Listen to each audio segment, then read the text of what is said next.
Hey everyone, I'm Evie and welcome back or welcome to my channel. HSC Trials are fast approaching and I know how stressful this season can be. Being tested on a year's worth of content for all of your subjects all at the same time can seem impossible to get through, but trust me, if I could do it, so can you.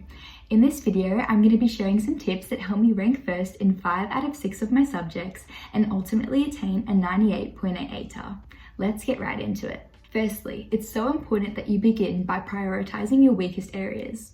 Before diving into a full-blown study routine, it's so important that you step back and have some time to reflect on what needs the most of your attention.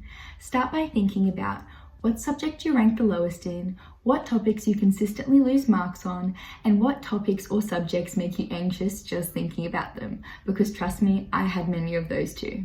Now, write down these topics and grab out a syllabus, either printed or on a Google Doc. If you're confident in a topic, highlight it in green. If something needs a little bit of revision, highlight it in yellow. And if something definitely needs revision, highlight it in red. And don't worry if there's a lot of red and yellow. You still have about a month until trials and there's plenty of time to get that revision in.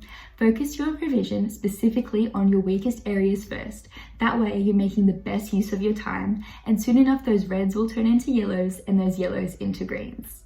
I know it's so tempting to study the topics that we already know that we're good at, but it's so important to be strategic and direct your time to what needs the most work. By the time trials rolled around, I was lucky enough to already be ranked first in most of my subjects, but in English Advanced, I was ranked 20th.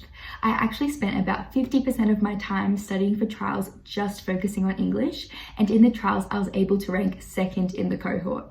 That just goes to show that you're not too far gone. Anything is possible when you work towards it and put your mind to it, and if I could do it, so can you. My second tip is to make a big master to-do list and then break it down into daily tasks. The evening of the final day of term 2, I got home from school and made a to-do list on a Google Doc, and to say the least, I was shocked. Like literally, what is this?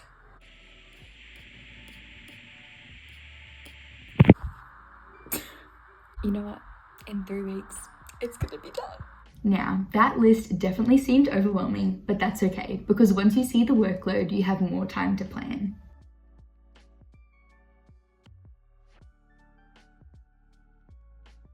My third tip is to do a brief review of the content before diving into past papers. I'd highly recommend that you prime your brain with the year's worth of content, because opening up a past paper and feeling absolutely lost always stressed me out, and I know it may be the same for you guys too. So I'd take some time to briefly read over my notes, but I know that this isn't the most effective study strategy, max half an hour, and I'd paste my notes into ChatGPT and ask for about 50 to 100 multiple choice questions and just do these as a form of active recall. And I'd also go through my flashcard decks that I'd made throughout the year. But if you haven't made these, don't stress. Using AI is such a great way to quickly get it done. I'd also really recommend that you tick off your syllabus as you go with this brief revision, just to make sure that there are no surprises. Now, once you've briefly reviewed the content, it's time to get into past papers, everyone's favorite. I'd highly recommend this structure that I actually learned from Art of Smart. You should first start doing practice papers open book.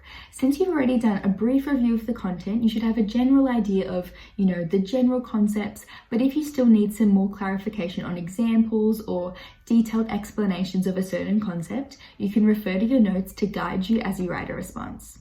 As you attempt your second practice paper, you should do it semi-open book, where you try to not look at your notes, but if it's an emergency and you have no idea what's going on, you can check. And then for the third past paper that you do, you should do it completely closed book, just like in an exam. And if you genuinely don't have an idea of what a question is asking, just give it your absolute best shot, because you really want to mimic what it would be like in an exam. I know doing past papers does require a lot of brain power, but it is truly the best way to study for exams, because it replicates exactly what you'll be doing in that exam hall. And if there's one thing you take away from this video, it's the importance of practice papers. If you're unsure of where to find practice papers, I would recommend looking through your school's resources or asking teachers for them, as they often have like a database with many past papers from your school, and doing trial papers from your school specifically is the best way to prepare for trials. But if not, you can also look online on ACE HSC and the HSC Online, which have many past papers from a variety of different schools. For trial study, I recommend that you would do specific trial papers, not the HSC papers, as they often make trials harder than the HSC, which I know is a bit mean, but it's just to prepare you for the final HSC exams. So it's better to save those practice papers for later in the year and focus on trial papers for now. I also really recommend that you set a daily routine with doing practice papers, and this doesn't have to be your whole trials prep, it can just be for the weeks leading up to it. And what I would do is I would spend the morning doing a practice paper, so I would sit there, do the 3-hour paper, have a nice well-deserved lunch break, because that, was a lot of focus, and then I would go through the marking guidelines and mark as I went. And if I noticed that there were some topics that I was consistently getting wrong or concepts I was unsure of, I'd then spend a few hours reviewing them and making sure that I tied up those loose ends. Speaking of practice papers, it's so important that when you're marking them, you go through the marking guidelines mindfully and actually reflect on your mistakes so that you can improve in the future and avoid making those same mistakes again. To do this, I would recommend starting a mistakes book. Every time I was marking a paper and noticed that I got something wrong, I would write it down in my mistakes book and write why I got it wrong, and then I'd rewrite a full marks response according to my own knowledge in the marking guidelines. I would keep this book for future reference, and I found it so helpful, especially right before exams, because the night before an exam and the morning of the exam, I would read through the book and take a look at all my mistakes that I had made and how I could fix those mistakes. That way, I wouldn't make the same mistakes again in the actual exam. This is perfect because it specifically targets your weakest areas and prevents you from making those same mistakes right before the big exam. My next tip is to use low energy tasks as a break when you're feeling tired or overwhelmed.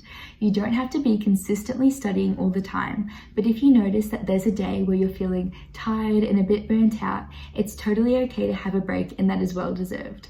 But if you do want to get some work done that day, don't force yourself to do a whole practice paper or write a whole essay.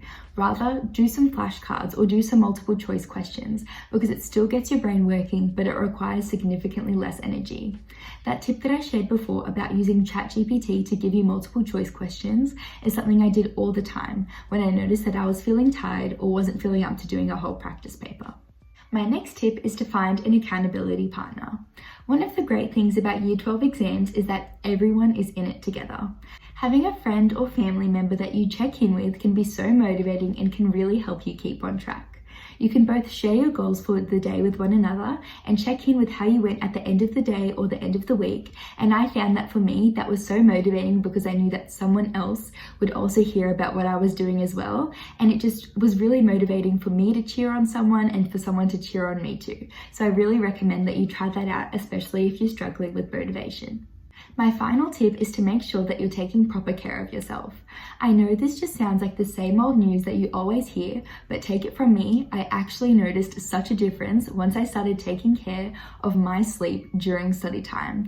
Getting at least 8 hours of sleep a night was so important for me. Taking regular breaks, getting outside, and also eating nourishing meals just really helped me so much. And I promise, it may seem like a good idea to sacrifice sleep to squish in more study, but your brain remembers so much more and is gonna be so much better at problem solving after a full night's rest. By prioritizing your health and having enough time to also spend with friends and family, it really puts all this study into perspective and helps you realize that the HSC isn't the end of the world. Additionally, I just wanted to mention that if you're looking for any subject-specific advice on Mathematics Standard 2, Biology, or PDHP, I have videos on my channel posted specifically on those subjects to help you out further with your studies. So that's how I studied for my HSC trials, and that's how I went from feeling overwhelmed to feeling ready by the time the exams came around.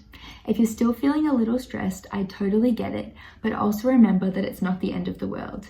At most schools, trial exams are worth around 30 to 40%, which at the end of the day only accounts for around 15 to 20% of your ATAR. I truly hope that these tips could reduce your stress a little and make your study feel more structured and more effective. If you found this video helpful, please feel free to give it a thumbs up and subscribe for more HSC and productivity content from me. All the best of luck for the HSC trials and for everything in the future. Thank you so much for watching. I'll see you in the next one.